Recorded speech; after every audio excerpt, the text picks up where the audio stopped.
Pensez que je vienne prêcher un message un dimanche matin, puis que quelqu'un vienne en avant, comme notre sœur Nadia, puis elle vous partage le verset que moi je vais vous partager ce matin. C'est quoi les chances? C'est un hasard, hein?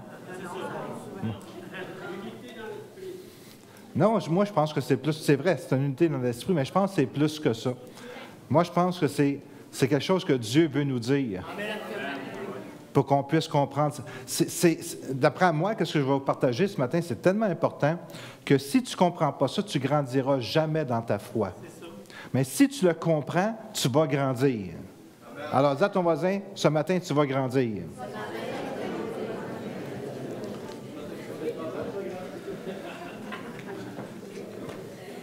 Moi, des fois, je capote à voir comment que le Seigneur fait des choses. Pour moi, c'est extraordinaire. C'est comme c'est surnaturel. C'est pas normal. C'est comme... Savez-vous quoi? Il m'a étonné un matin. Il est étonnant. Amen. Dieu est étonnant. Right? Alors, ouvrez bien vos oreilles de Mickey ce matin, là, pour comprendre cette vérité spirituelle essentielle pour grandir dans votre foi. Parce qu'il y a beaucoup de chrétiens qui ne grandissent pas parce qu'ils ne mettent pas en application la parole de Dieu. Alors, ça, c'est un principe fondamental. Si tu ne fais pas cette chose-là, tu ne grandiras jamais. C'est quoi le principe? C'est que Josué, on va le voir tout à l'heure, il y avait une rivière, le Jourdain. Puis il fallait qu'il traverse le Jourdain. Puis essayez de visionner ça, je vous donne le punch en premier, là. C'est que la rivière est là, la bénédiction est de l'autre côté et il doit traverser. Puis la rivière, elle fait rage, parce que c'est le temps des moissons, elle déborde. Puis ça dit que quand ils ont touché l'eau, ils ont mis leurs pieds dans l'eau, la rivière a arrêté, il y a eu des murs chaque côté. Fait qu'il fallait que lui fasse en premier un pas. Puis c'est ça, cette révélation-là que les chrétiens, on devrait saisir par la foi, c'est que toi, si tu ne fais pas le premier pas, tu ne verras pas la bénédiction de Dieu. Amen. C'est comme c'est essentiel à comprendre ce principe-là pour ta foi. Puis nous, écoutez, ça fait 32 ans qu'on est dans le ministère, on a fait des pas de foi. Nos finances ne nous permettaient pas d'engager un employé. On a pris un pas de foi, on a engagé la personne, puis le Seigneur il a pourvu à nos besoins. On n'avait pas les moyens de dépenser 50 000 piastres pour le toit quand on est rentré ici parce qu'il était défait. Il était tout pas correct, il coulait tout partout. Puis, je ne sais pas comment que c'est arrivé, mais on a trouvé 50 000 piastres pour faire le toit. Dieu est étonnant. Mais pour voir ces miracles-là, toi, tu dois faire le premier pas.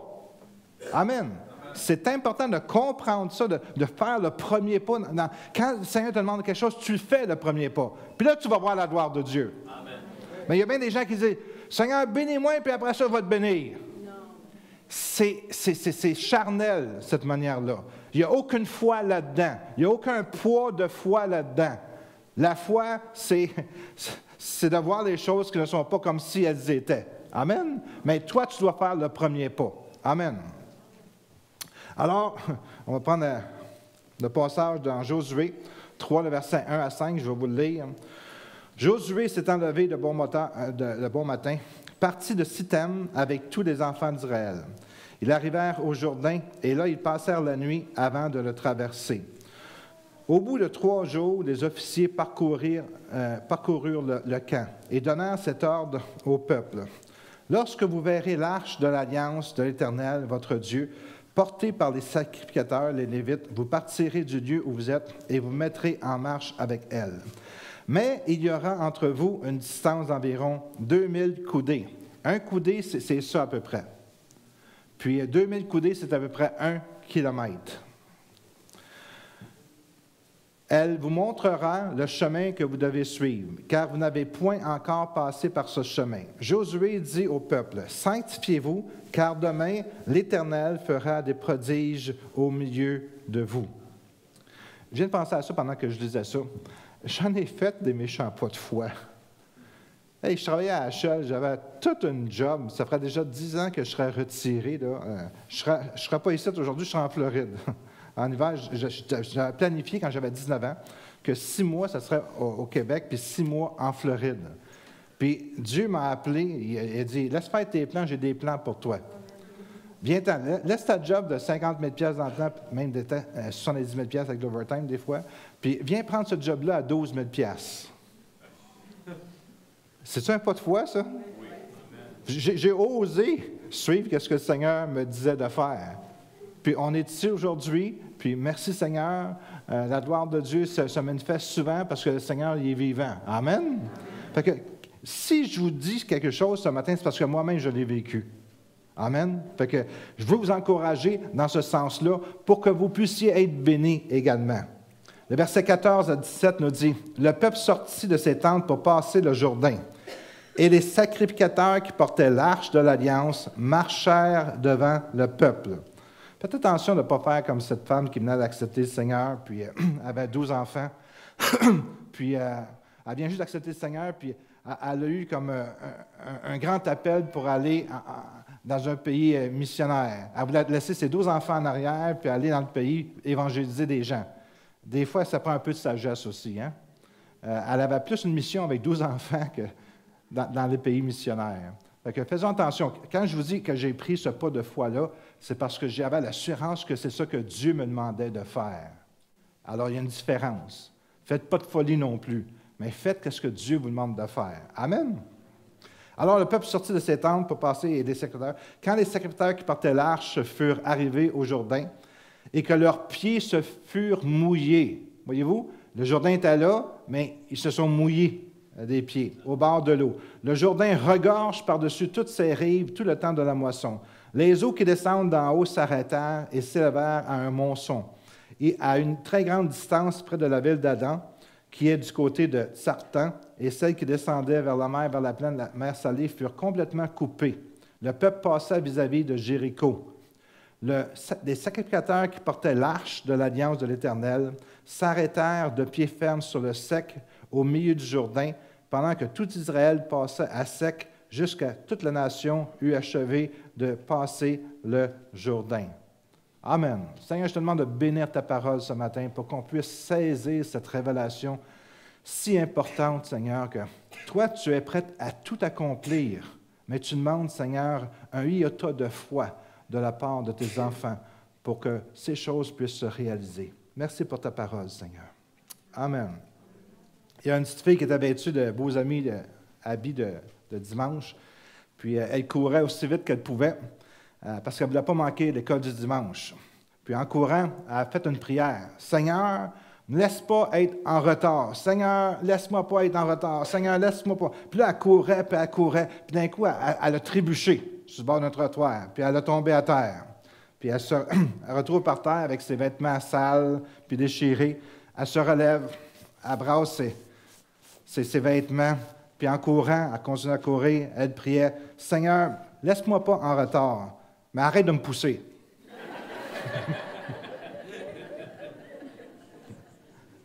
Mais par contre, on aimerait ça que le Seigneur, des fois, nous pousse dans une direction. Amen.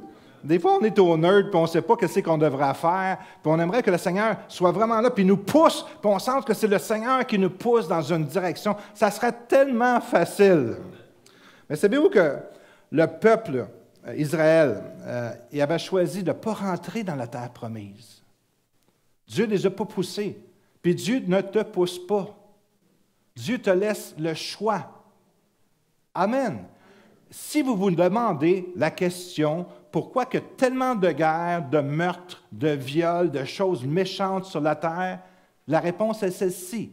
Dieu laisse le libre choix aux hommes. On n'est pas des robots. Dieu nous laisse libres, et avec une conscience.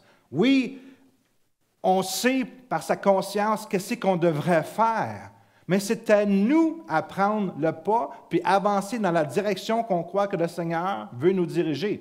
Mais si on ne veut pas faire ce que le Seigneur nous demande, le Seigneur nous laisse libres. Amen. C'est une autre puissance qui vient en nous. Alors eux, ils avaient le choix de rentrer dans la terre promise, puis ils ont dit, il y a une rivière, il y a des géants là-bas, ils vont nous tuer, on va tous mourir de faim, etc. Toutes sortes de manières ou de pensées humaines qui les empêchaient de faire le pas de foi. Et c'est le même principe pour nous autres. Il y a des bénédictions qui sont devant nous autres. Puis là, on commence à réfléchir, « Ah, ben je ne suis pas pour faire ça, voyons donc, il va m'arriver ça, ou je vais perdre ci, ou non, je ne veux pas. » C'est notre choix. La bénédiction est là. C'est à nous autres à faire le premier pas de foi. Mais si on ne le fait pas, on ne verra jamais la gloire de Dieu. Amen. Moi, je sais parce que je l'ai faite, j'ai vu la gloire de Dieu. Puis je remercie le Seigneur de m'avoir guidé. Pendant 40 longues années, ennuyeuses, ils ont tourné dans le désert, puis ils mangeaient de la manne. Ils tournaient dans le désert, à même place, pendant 40 ans, juste à cause d'une mauvaise décision. Et je peux-tu demander ce matin, il y a combien de personnes ici qui sont toujours à la même place et qui tournent dans le désert à cause d'une mauvaise décision? Ne levez pas la main, là, c'est correct. Là. Amen. Ils sont là, puis ils se demandent, devrais-tu faire ça? Devrais-tu faire ci? Devrais-tu avancer? Devrais-tu lâcher ma job? Devrais-tu retourner aux études? Devrais-tu faire telle affaire? Puis là, mais ils tournent en rond. Ils ont la direction du Seigneur parce qu'ils ont passé du temps dans la prière, à lire leur Bible, ils ont cette conviction-là, mais c'est comme, ils ne le font pas parce qu'ils ont décidé de ne pas le faire. Jour après jour, la manne frite, la manne bouillie, la manne grillée, la manne mouillée, la manne soufflée, puis la manne à vapeur. Jour après jour, à murmurer, « Ah, on mange trop la manne, c'est... » Peut-être qu'ils se sont souvent secoué la tête en disant, « Si seulement, qu'est-ce que ça aurait passé? Si! » Et combien de « si » on a dans notre vie? Amen? Si j'aurais fait ça, si j'aurais pas fait ça, je me retrouve avec lui ou avec elle, puis oh, bébé. Pourtant, tous mes amis me l'ont dit. Pourtant, la parole était vraiment claire, mais j'ai été pareil parce que ça me tentait. Allô? Puis on paye le prix, puis on se demande, « Oh, si seulement j'aurais su. » Écoutez, Dieu ne te donne pas de savoir l'avenir.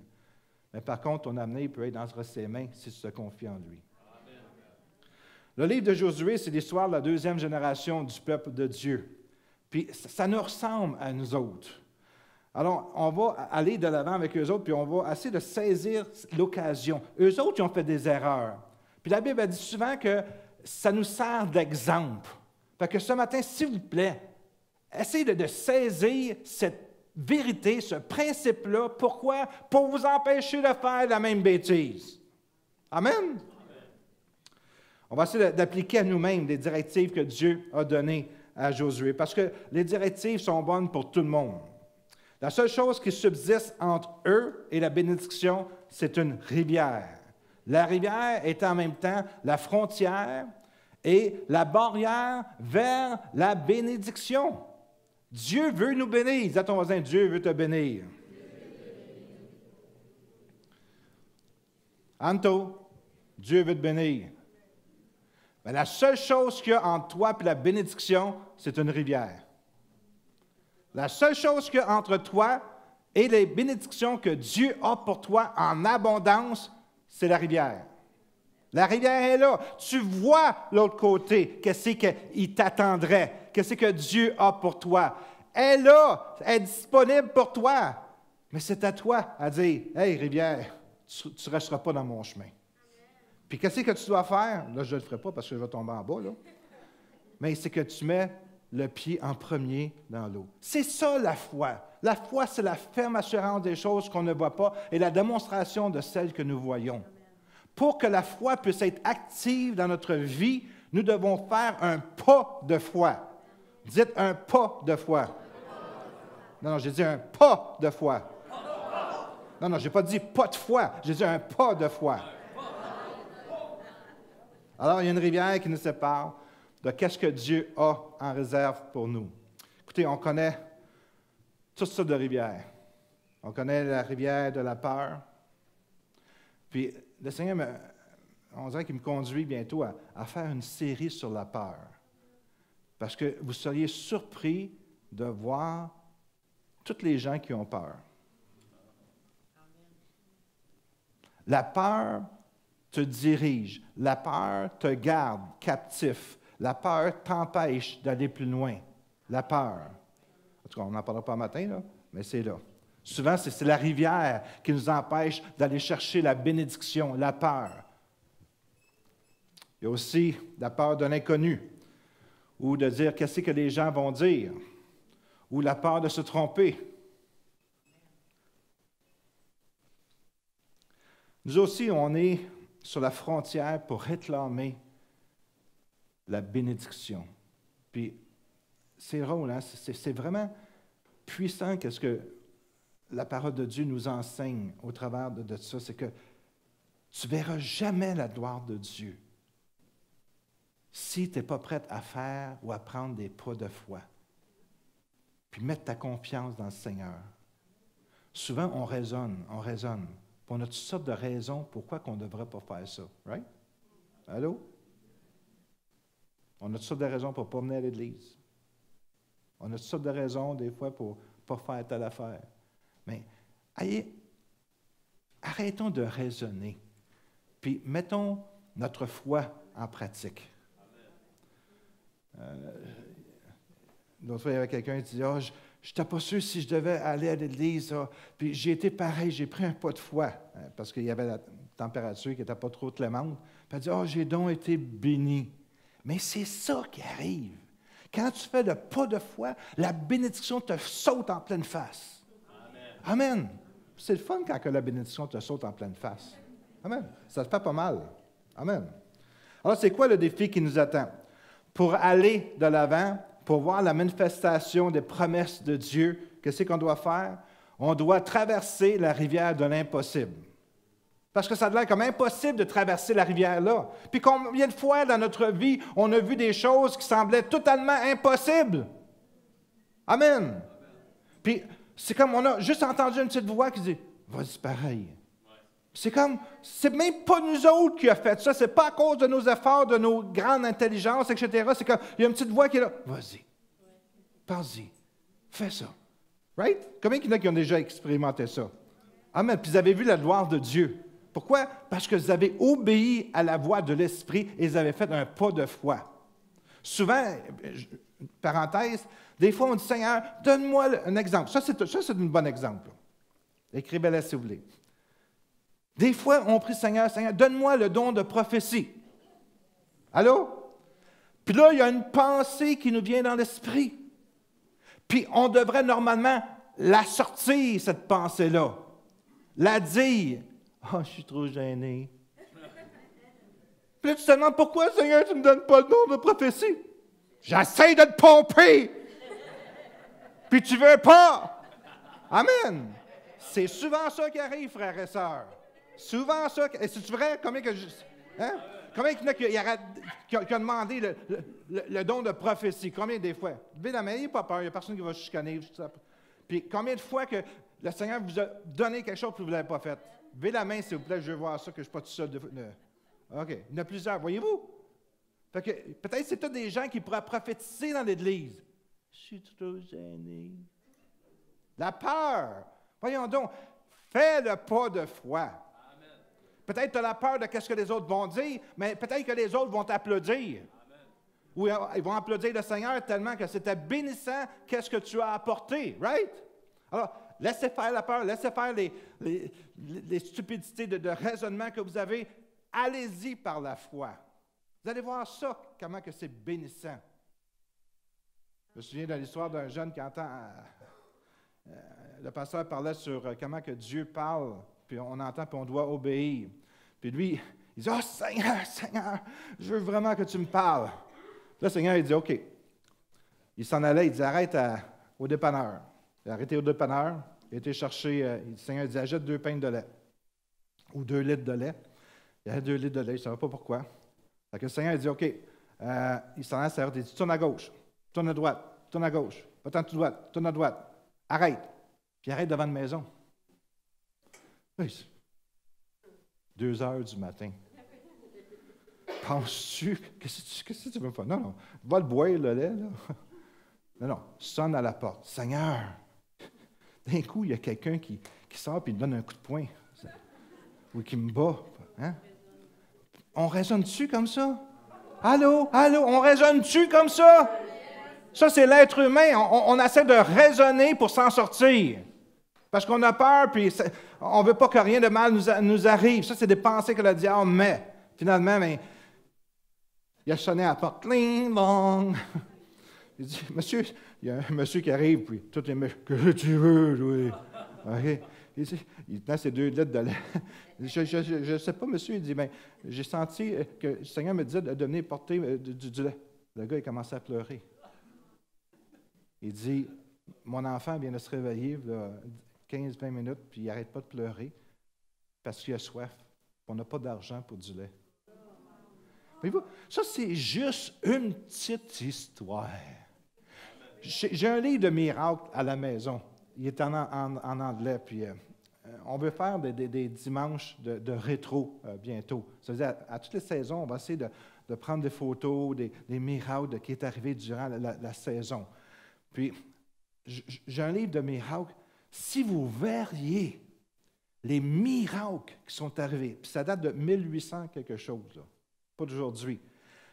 Une personne se lève en pleine nuit parce que le Seigneur dit, va chez le voisin qui est à 5 km d'ici, puis une grosse tempête de neige. Attelle ta voiture, puis va y porter la nourriture. Le gars fait ça, il dit, je ne sais pas pourquoi, va juste le faire. Dans la tempête de neige, avec ses chevaux, il n'y avait pas de char dans ce temps-là. Là. Puis là, il arrive devant la maison, puis il dit, j'ai ça pour vous. La mère, elle pleurait. Elle a dit, on était en train de mourir de faim, parce que c'était des grosses tempêtes, puis il n'y avait absolument rien. Puis il dit, voici qu'est-ce que le Seigneur te donne. Des fois, c'était du bois que quelqu'un... C'est comme Dieu, il essaie de nous parler, mais on essaie tellement de raisonner qu'on ne peut pas l'entendre. Allô? Combien de fois que vous avez senti que le Seigneur vous parlait, que vous n'avez pas agi? Combien de fois que vous avez senti une intuition que le Seigneur te parlait, puis tu ne l'as pas faite? Moi, je vais vous dire ce matin, fais-le. Fais-le. Amen. Puis tu ne le regretteras pas. Pourquoi? Parce que c'est Dieu qui te parle et il s'attend que pour pouvoir te bénir, que toi, tu puisses obéir. Hey, c'est bon, par exemple, un matin. Hein? Merci, Seigneur. Hein,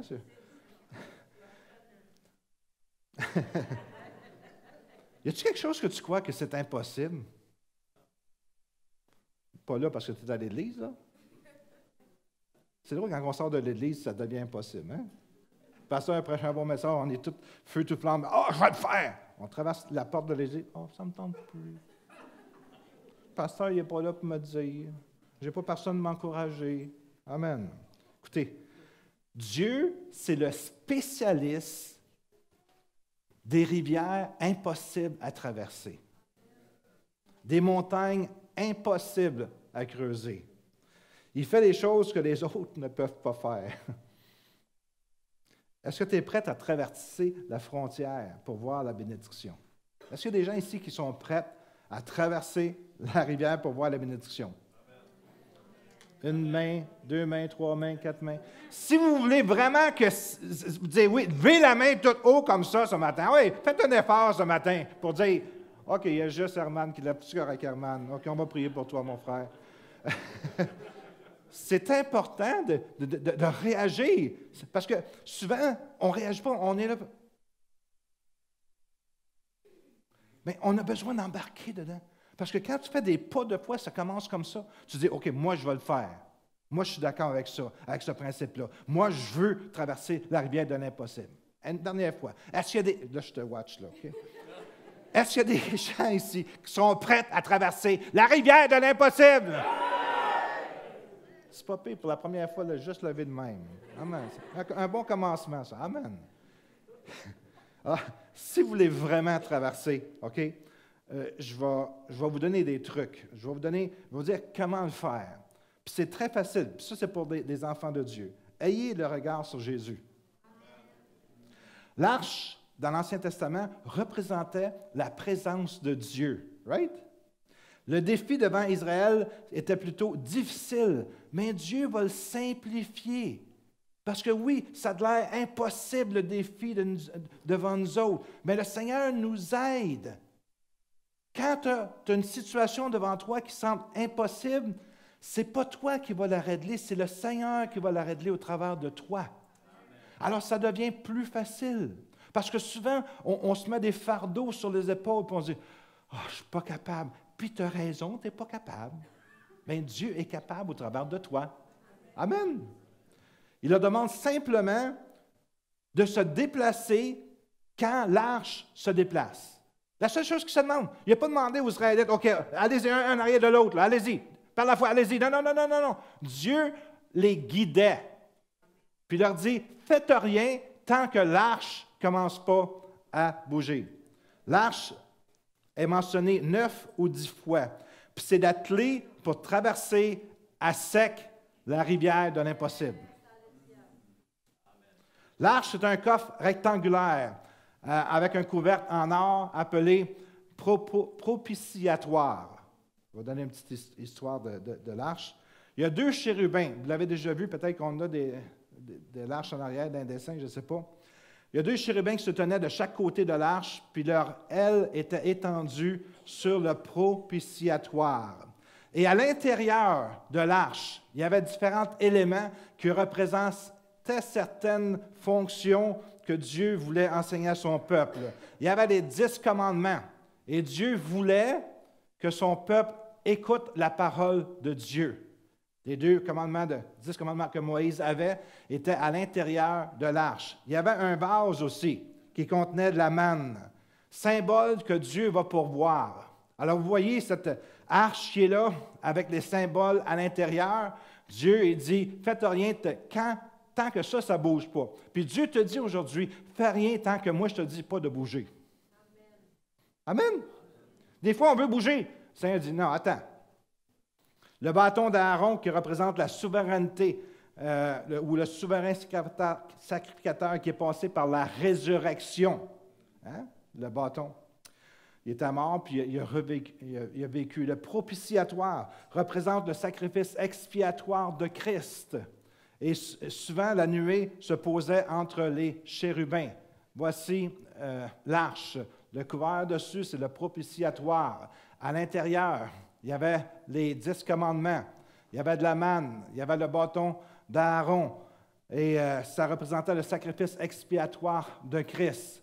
Et c'est ça que Dieu disait, tant que ça ne bouge pas, toi, bouge pas. Tant que Dieu ne te dit pas de bouger, bouge pas. Il y a une chose que j'ai appris dans ma vie, je veux juste le partager, c'est que quand tu viens pour acheter une maison ou acheter quelque chose ou faire quelque chose, c'est un principe que j'ai appliqué dans ma propre vie. Quand tu te sens trop pressé, trop poussé, ce n'est pas le Seigneur. Parce que le Seigneur, c'est un gentleman. Avez-vous déjà vu des vendeurs de vacances, là, tu sais, là? Comment tu appelles ça? Les timeshare. OK. Je vais juste vous expliquer quelque chose, OK? Les timeshare, c'est tout dirigé sur pression. Là, ils vont vous dire, ils avaient gagné un prix, un souper. Puis venez-vous-en, venez écouter ça. Puis là, ils mettent dans une salle, puis c'est des beaux parleurs qui sont là. Puis là, ils disent tous les bénéfices, puis ils disent, le dernier punch, c'est l'offre, là, c'est juste pour aujourd'hui. Là, si tu ne signes pas aujourd'hui, tu ne pourras jamais l'avoir.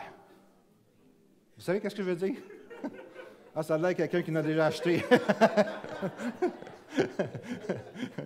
Alors, faites pas comme certaines personnes. À moins que ce soit un vendeur de timeshare. Alors, l'arche nous parle que Dieu est avec nous autres. Amen. Josué n'a pas dit « Je suis le chef, suivez-moi », mais il a dit « Observez l'arche, suivez Dieu ». Il a paru bon au Saint-Esprit et à nous. Dieu nous demande de garder le regard sur lui. Dieu a dit « Entrez dans la plénitude de ma bénédiction ». Écoutez, Dieu est avec nous. Moi, je suis un peu comme Josué, OK? Ce matin, je vous dis, regarde à Dieu. Il y a même dans certaines églises où c'est que le pasteur, c'est comme quasiment un dictateur ou un mentor ou quelque chose comme ça.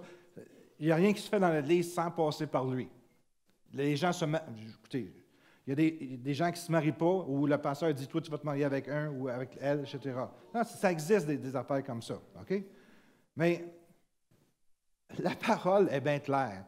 C'est toi puis le Saint-Esprit. Nous, on est là pour donner des instructions générales. Mais les fine print, là, c'est toi-même qui dois les trouver dans la parole de Dieu. Amen? Puis avant de signer le contrat, sois sûr que c'est bien écrit, qu'est-ce que tu vas recevoir. Amen? Alors, c'est tellement simple, c'est tellement enrichissant de pouvoir obtenir ce que Dieu a pour nous, mais il y a des principes, il y a des lignes de conduite qu'on doit faire.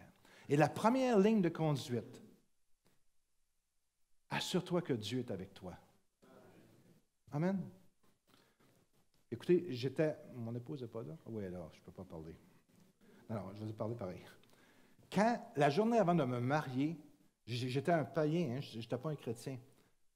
J'ai dit, Seigneur, mon Dieu, je ne connaissais pas, je n'étais pas né de nouveau, là. J'ai dit, mon Dieu, si ce n'est pas la femme pour moi, fait qu'on ne se marie pas. On s'est mariés. Parce que c'était la femme pour moi. On était tellement éloignés de Dieu. Vous nous auriez regardé à ce moment-là, puis vous auriez pu dire, jamais que ces deux moineaux-là, ces deux tourtereaux-là, vont pouvoir servir Dieu un jour. Chez nous, là, pendant 5 ans, c'était pas beau. À cause d'elle. C'est biblique à cause de Ève.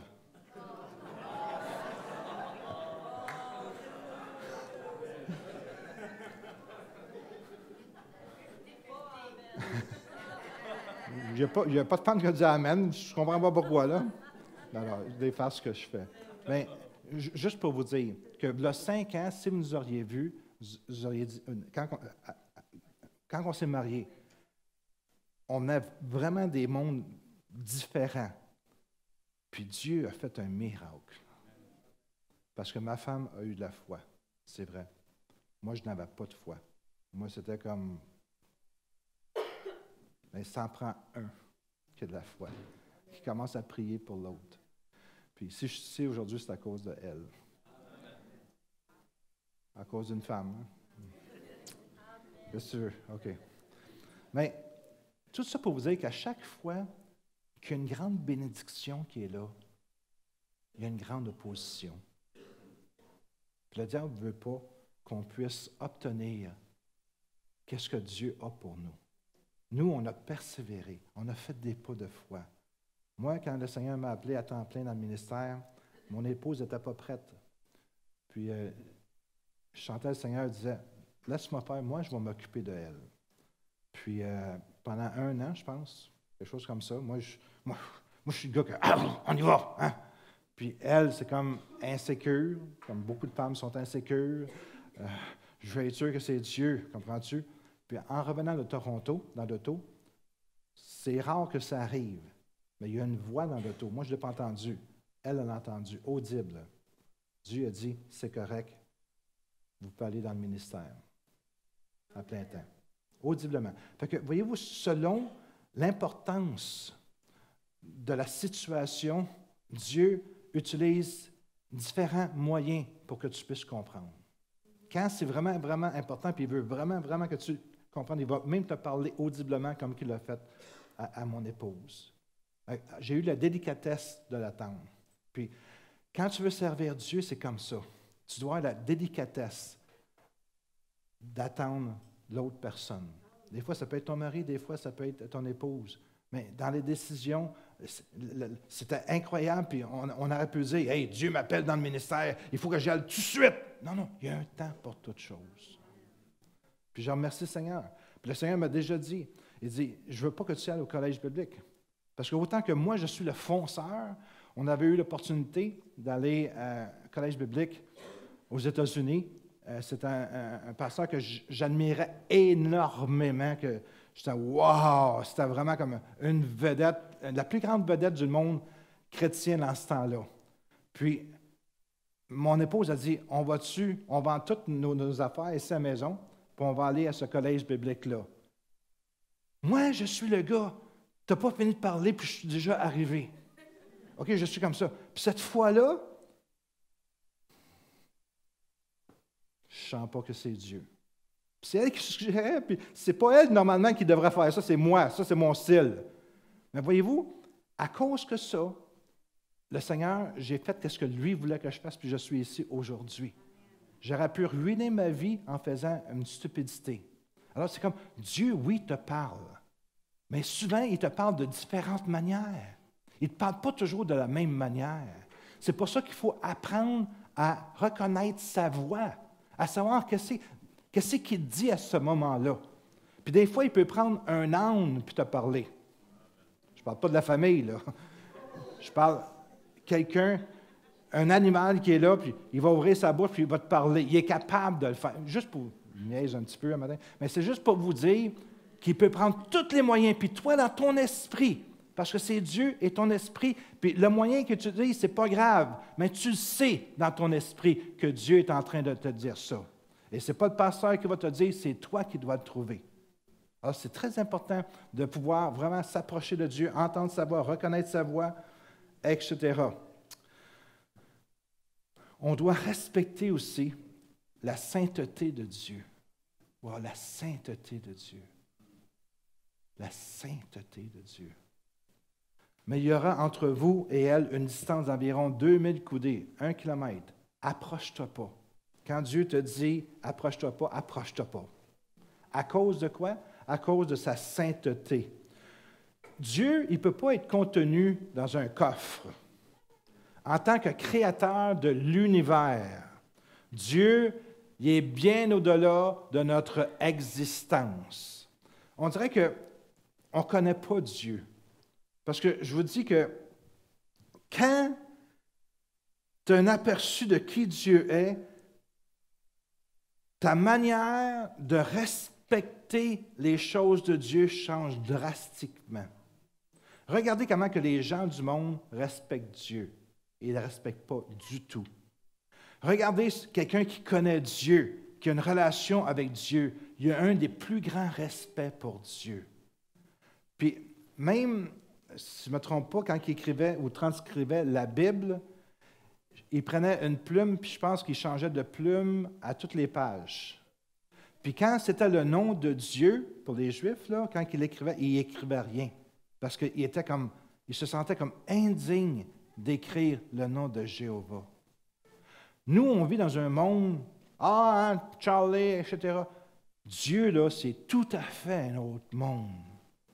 Quand que tu dis qu'il y a des chérubins, ce n'est pas des archanges, c'est des chérubins. Ce n'est pas des anges, c'est des chérubins. Ils pourraient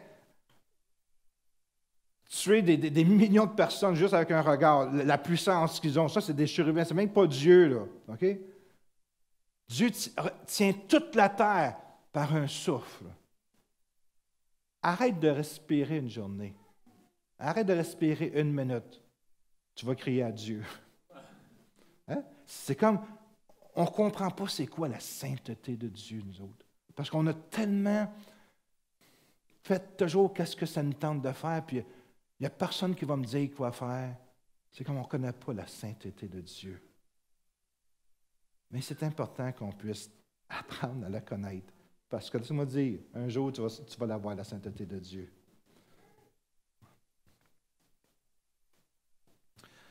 Tu ne peux pas traiter Dieu comme un vieux chum, comme une vieille pantoufle. Il est différent, Dieu. Dieu, il est saint. Puis, c'est dangereux de transgresser la sainteté de Dieu. Je vous ai parlé la semaine passée d'Ananias et Saphira. Eux autres, ils ont vu c'était quoi la sainteté de Dieu. C'est dangereux de faire des choses. Si un Juif touchait à l'arche, il mourrait instantanément. Merci Seigneur pour la grâce. Si la grâce ne serait pas là, je pense qu'il n'y aurait peut-être pas grand monde ici ce matin. Non, c'est vrai. Puis, il ne faut pas prendre la grâce à la légère. Il faut respecter la sainteté de Dieu. Si on ne respecte pas la sainteté de Dieu, savez-vous qu'est-ce qui arrive? C'est qu'on empêche les autres de voir Dieu tel qu'il est.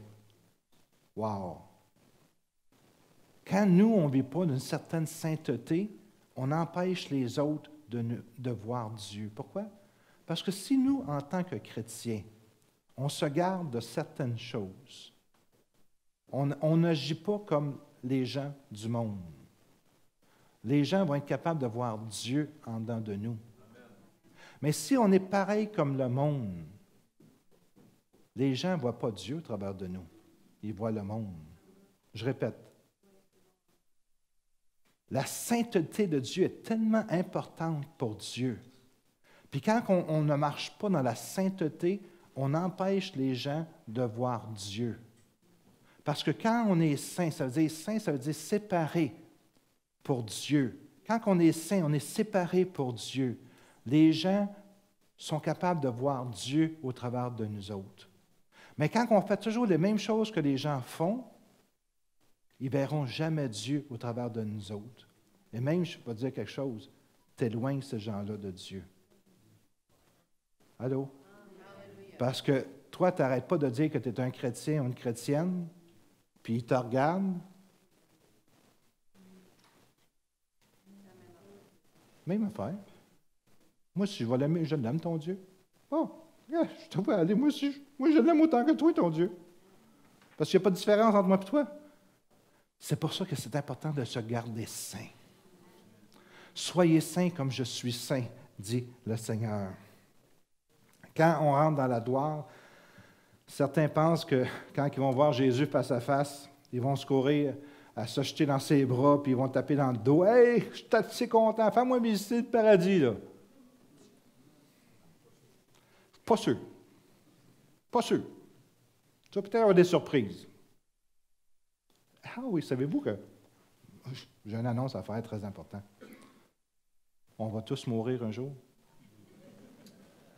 Si vous pensez que vous étiez pour vivre, on va tous mourir, à moins que le Seigneur vienne nous chercher. Puis quand on meurt, notre corps change. Parce qu'on ne pourra pas aller au ciel si notre corps resterait le même. Pourquoi? Parce qu'il n'est pas saint du tout, notre corps. On doit changer, sinon on ne verra jamais Dieu. Alors, essayons de vivre dans la sainteté. Un autre point, c'est gardez votre vie dans la pureté. La pureté, ça veut dire la consécration. C'est quoi la consécration? C'est comme, si vous étiez un général à l'époque de Josué, tu disais, OK, préparez-vous, affilez vos épées, etc. Puis, au lieu de ça, Josué a dit, préparez-vous spirituellement. Alors, on doit se préparer. On dit la même chose encore aujourd'hui. Prépare-toi spirituellement. Le mot consécration n'est pas un mot familier pour le monde d'aujourd'hui. Fondamentalement, ça veut dire mets ta vie à part pour Dieu pour que Dieu puisse l'utiliser. Je n'ai pas entendu un amen. Je répète. Mets ta vie à part pour que Dieu puisse l'utiliser. Ça ne veut pas dire que ça va le faire, mais ça ne pas d'entendre ça pareil. Amen. Il vous arrive de réserver une table dans un beau restaurant pour vous et votre femme. On vous escorte à votre table. Parfois, il y a une petite carte sur la table qui dit « Réservé pour madame et madame un tel ».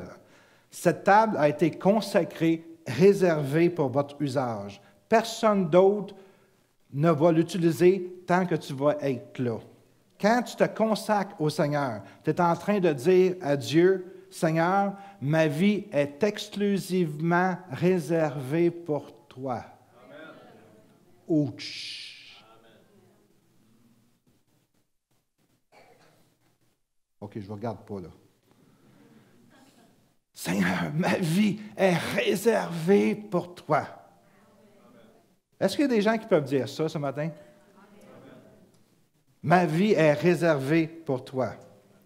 3 choses à faire pour vous consacrer. Premièrement, débarrasse-toi de tes saletés, le péché. Le verbe consacrer ou sanctifier est un mot employé pour décrire ce que faisait le souverain sacrificateur pour se purifier le jour des expiations. Selon Lévitique 16, le sacrificateur il ôtait ses vieux vêtements, il enlevait ça, sales des souillures de ce monde. Ensuite, il prenait de l'eau et se lavait soigneusement le corps. Finalement, il se revêtait des vêtements de lin nouveaux, propres, ainsi que du turban de lin. Ce n'est qu'à ce moment-là qu'il était prêt à offrir un sacrifice à l'Éternel. Il n'avait pas besoin de l'offrir. Il fallait qu'il soit pur, séparé. C'est une image puissante pour nous sur la façon dont on doit se sanctifier pour servir le Seigneur. Tu ne peux pas servir le Seigneur quand tu marches dans le péché. Ça aurait été bon de placer un amen là aussi. C'est une image puissante pour nous sur la façon qu'on doit se sanctifier pour servir le Seigneur. Paul utilise un langage en écrivant dans Colossiens 3, 5. Faites donc, dans le Nouveau Testament, on jump de l'Ancien au Nouveau, faites donc mourir votre nature terrestre, l'inconduite, l'impureté, les passions, les mauvais désirs et la cupidité qui est une idolâtrie. C'est pour cela que vient la colère de Dieu sur les rebelles. Vous marchiez autrefois ainsi, lorsque vous viviez dans ces péchés. Mais maintenant, vous aussi, rejetez tout cela. Rejetez la colère, l'animosité, la méchanceté, la calomnie, des paroles grossières qui sortaient de votre bouche. Ne mentez pas les uns aux autres. Vous qui avez dépouillé la nature, la vieille nature avec ses pratiques et avez revêtu la nouvelle nature qui se renouvelle en vue d'une pleine connaissance selon l'image de celui qui l'a créé.